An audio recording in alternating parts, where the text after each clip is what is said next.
Douglas Allen, Bickford. It is the 2nd of August 2022 at 8 a.m. here Pacific Standard Time, broadcasting live out of my 105-year-old house here in Klamath Falls, Oregon, which is my hometown. I am a self-taught psychiatrist, therapist, and counselor. I have thousands and thousands of hours studying how the brain functions, the science of the mind. I specialize in emotional, sexual, and physical abuse. There are billions of people on the planet that have had all three of those done to them, okay? I specialize in that because I am a victim and I can help you. I've learned how to help heal myself. I can help you heal yourself. It's a process. It takes time. You can call me at 458-232-5238. I am offering this service free of charge, except for you will have to spend $16 on this book right here on Amazon, brand new. It'll come right to your front door. 1 hour a week, 4 times a month, and I can help you heal yourself. We can all heal ourselves, okay? So, like I said, call me at 458-232 to schedule your very first session. And I don't know how long the therapy will last. It'll last as long as you want it to last, okay? But it's free of charge. And I know what I'm talking about because I've healed myself. And that's exactly why I'm on Facebook and YouTube. I'm on here for no other reason than to help you all out there. And I'm the absolute only one doing this, okay? Especially free of charge. But anyway, so in order to attain a healthy mind so you can let go of the past and let go of all that bad that's happened to you, you have to attain and maintain a thing called self-esteem. Comes out of this book right here, Dr. Susanna McMahon, what self-esteem is. Most people don't even know what the two words mean because nobody talks about it. It is also known as self-love, self-confidence, self-worth, right? It's how you feel about yourself from inside. Think of self-esteem as this, right? We've all been in romantic relationships. When you first meet that person, you're bragging to your friends. You're bragging to your family members. You're telling everybody how great these people are. They're your soulmate. Well, people are doing the same thing, right? You're on cloud 9, both of you are. You can't wait to hang out with them. No, everything. Anyway, what self-esteem is that good feeling towards you. Dr. Susanna McMahon, 73, lives in Madrid, Texas, has a doctorate in psychology, makes her a psychiatrist, has a master's in philosophy, has had thousands and thousands of clients throughout her life. She wrote this book in the 90s. It was published in 1992. Every lesson in it talks about how we've been trained and taught not to have a healthy mind, not to have self-esteem, okay? So, as a psychiatrist, and to help her clients that were hiring her and paying her big bucks, unlike what I'm doing here and giving it to you for nothing, okay? Except for the cost of a book, and the cost of your time, and the cost of your honesty, okay? Had to come up with a concept to give to her clients so they could give themselves self-esteem. Nobody can give you self-esteem except for you. And she had to come up with this because in order to help them fix their unhealthy mind, she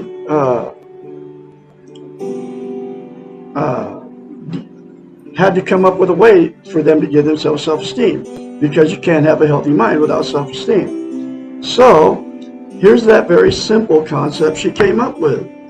It's called mirror therapy. You look at yourself in the mirror and say 4 things.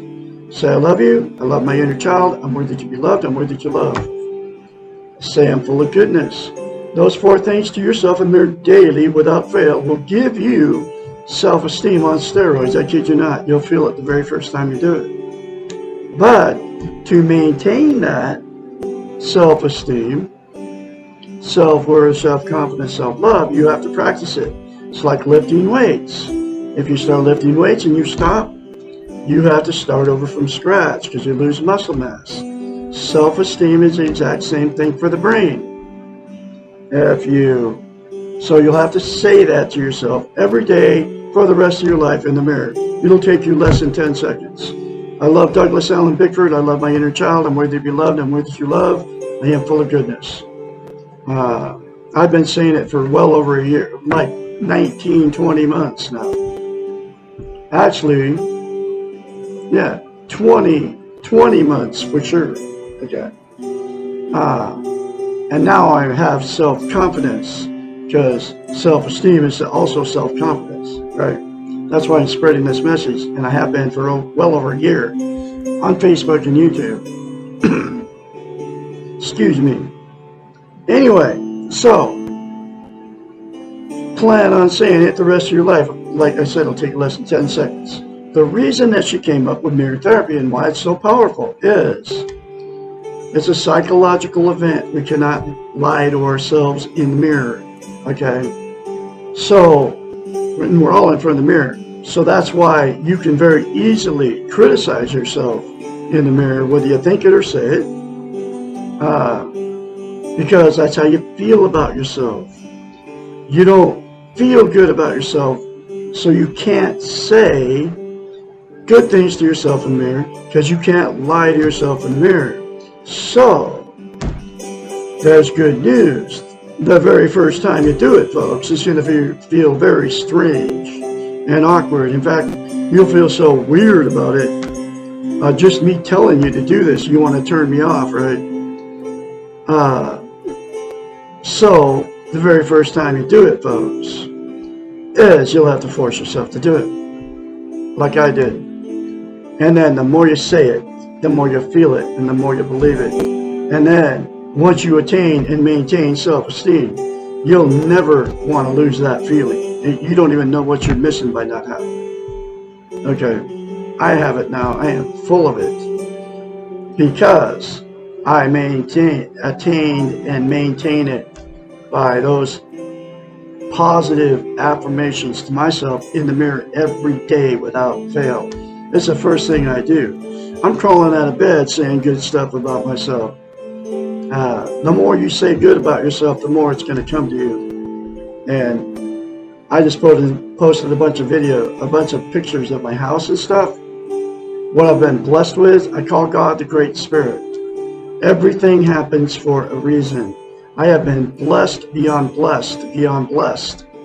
And because, I mean, it's like, it's unreal what has happened. Anyway, that's why I'm here. I believe that I'm here for a reason, teaching you how to do this. Excuse me. Anyway, so the reason it's the absolute most important thing you can have as a human being, okay, to attain and maintain self-esteem. And here's why. You can't be content without it. What content means is you feel good about how, where, and what you are. It's also known as internal peace. There are 11 things that people are using to try to be content. They are all the social media, Facebook, YouTube, Instagram, TikTok, drugs, alcohol, sex, food, television, gambling, religion, another person, material possessions, or money. Those 11 things are known as externals. They're outside of yourself. They will make you feel good temporarily, but it never lasts, okay?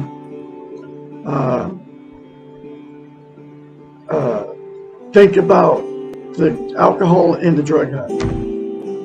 It feels good at first, but then that high goes away and you have to do more.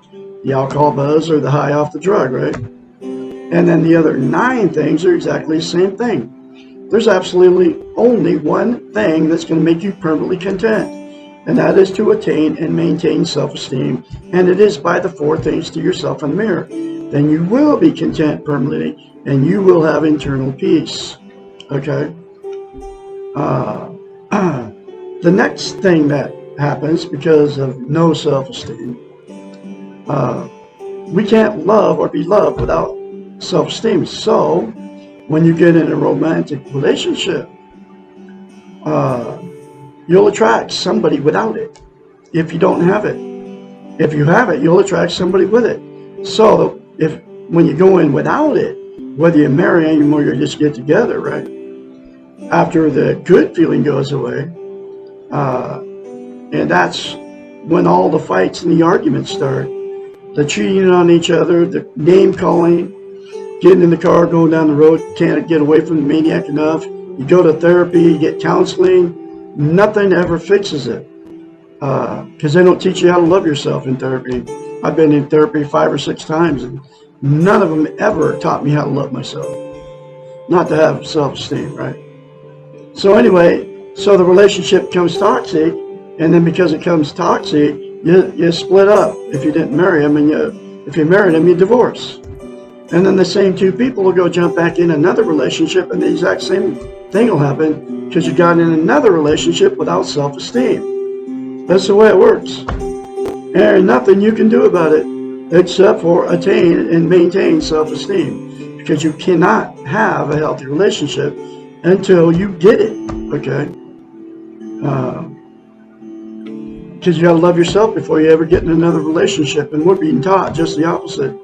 It comes from the televisions, it comes from the music, it comes from everything. You know, we have to love somebody before we ever love ourselves. You know.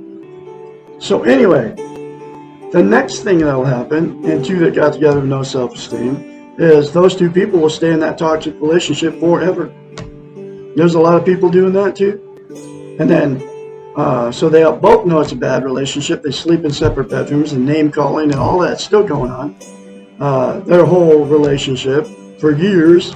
And then all the emotional, sexual, and physical abuse that those 2 dished out to their children and themselves, right? And then anybody else just gets swept under the rug by all the family.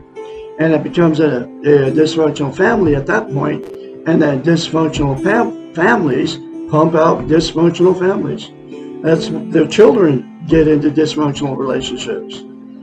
And then it just goes down the line. This cycle continues. And the very last thing that will happen, and 2 that got together with no self-esteem, they'll just exit out of the romantic scene and go, screw it, I can't find anybody to love me. I can't find anybody to love, so I'm just going to be alone the rest of my life.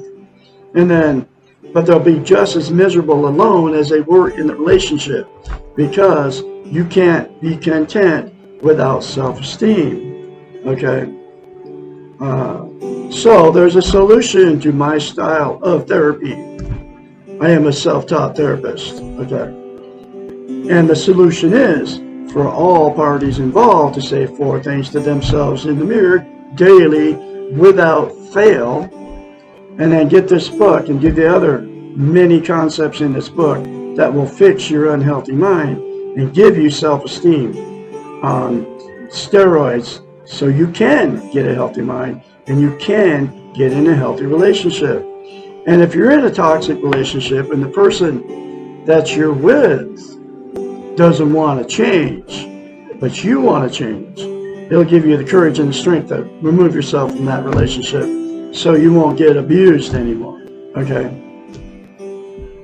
So, all that said and done, that's the stuff that happens to people that don't have self-esteem and get involved without somebody, or get involved with somebody, and the ones out there all alone. So anyway, I'm going through this book one lesson at a time, and here's that next lesson.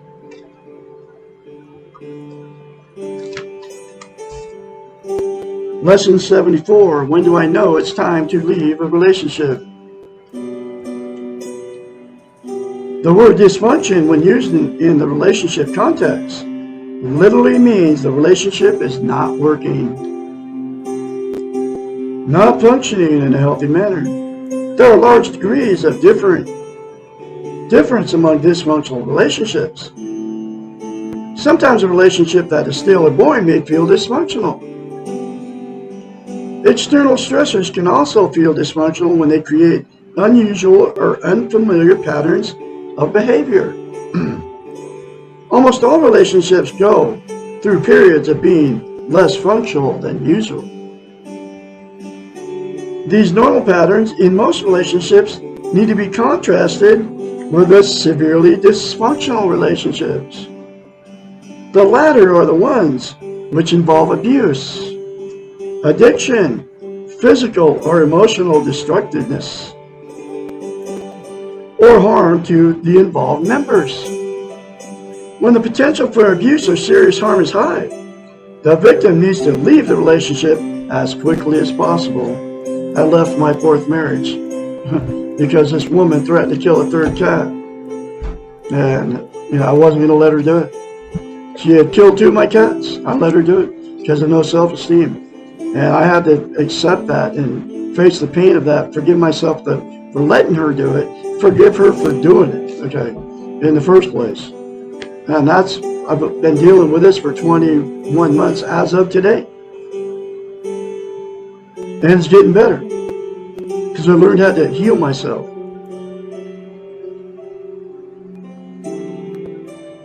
We cannot take care of ourselves emotionally until we are assured of our physical safety. We cannot work on change and growth when our energies are being consumed with basic survival needs. We have the right, and we owe it to ourselves to put ourselves in safe environments. If we have the slightest possibility of doing so. We do not have to choose to stay in a victim role if there is any way out. Emotional safety is as important as physical safety. You cannot function to the best of your abilities if you are being emotionally abused. If you are involved with someone emotionally destructive to you, stop trying to change him or her and leave. If you are living with an alcoholic or an addict who expresses no interest in working on changing, you are better off leaving this person with the addiction rather than trying to deal with it. My fourth wife was an alcoholic.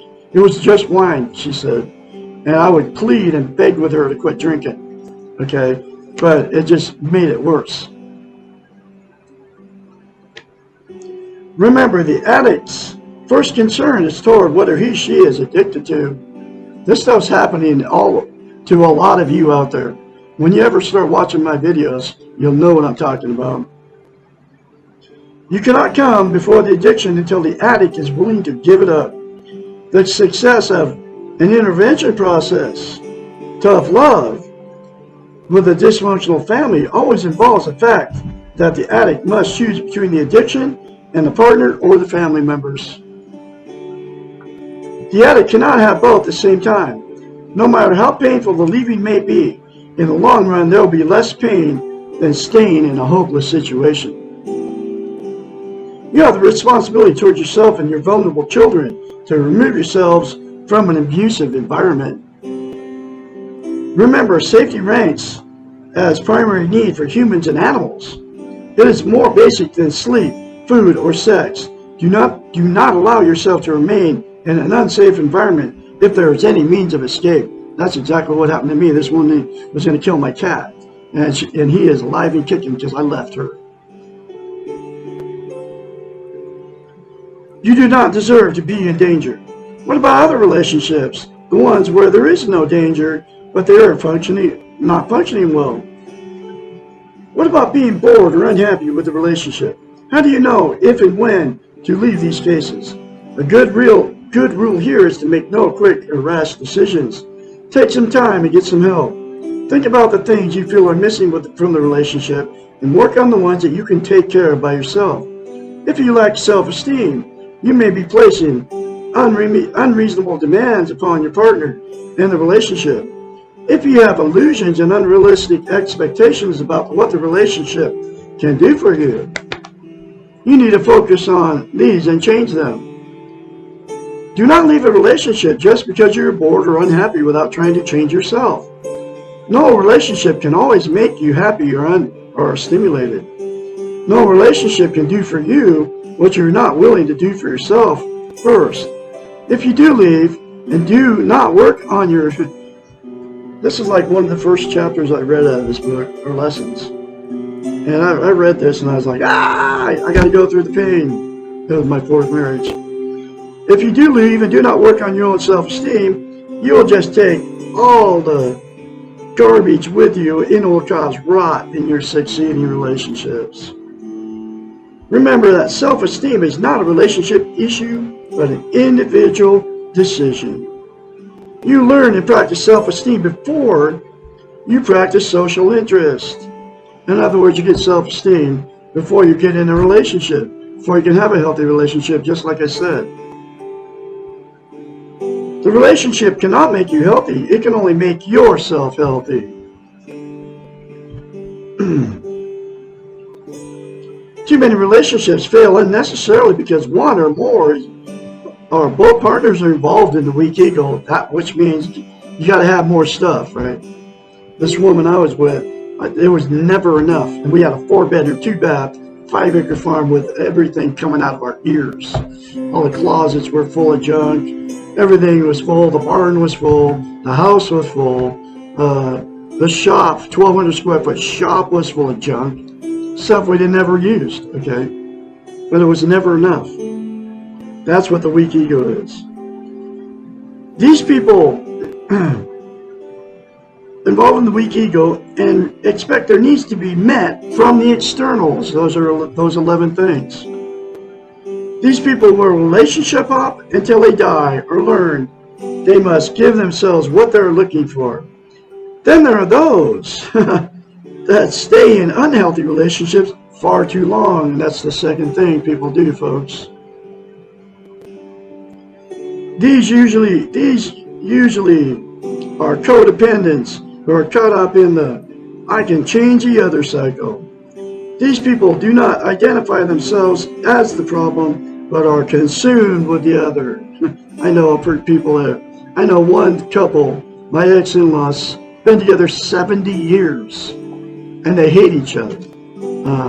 And they popped out dysfunctional children. I married the daughter, okay, one of the daughters.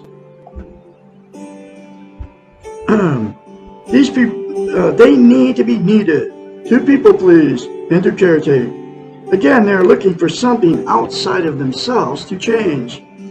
Remember, you cannot control anything outside of yourself, and you cannot change anyone but yourself. If you cannot learn and practice self-esteem in the relationship, leave the relationship. If for any reason that is out of your control, you cannot be who you are in the relationship, leave the relationship. Try to leave without blame and recognize you are part in the sick cycle and take care of yourself. Do not make yourself a hostage to a sick relationship. You stay in a relationship that you are physically and emotionally safe in, that allows you to change and work on yourself. You stay when you can work on your own needs and wants, and the relationships allows you these freedoms. You stay in a relationships that are going through tough times, that are short-term or that are not due to the relationship itself. You stay when you can see the change is possible, not unrealistic. You stay until you know that you have done the best you can do and the relationship remains dysfunctional. In other words, you stay until you can leave with a clear conscience. You can leave and still feel good about yourself. You stay until you can leave with love. Woo! There's another very important lesson for you folks. I can be your therapist, self-taught. Call me. Schedule your first appointment, 458-232-5238. I know how the brain functions. I have studied, like I said, thousands of hours. The science of the mind, okay, how it works. I can help you because I was a victim. I'm a victim of emotional, physical, and sexual abuse by my parents. So I can help you heal just like I healed myself. And we can all heal ourselves, folks. It's all up to you. Call me. 458 again, 458-232-5238. Have a great day. I'll talk to you tomorrow.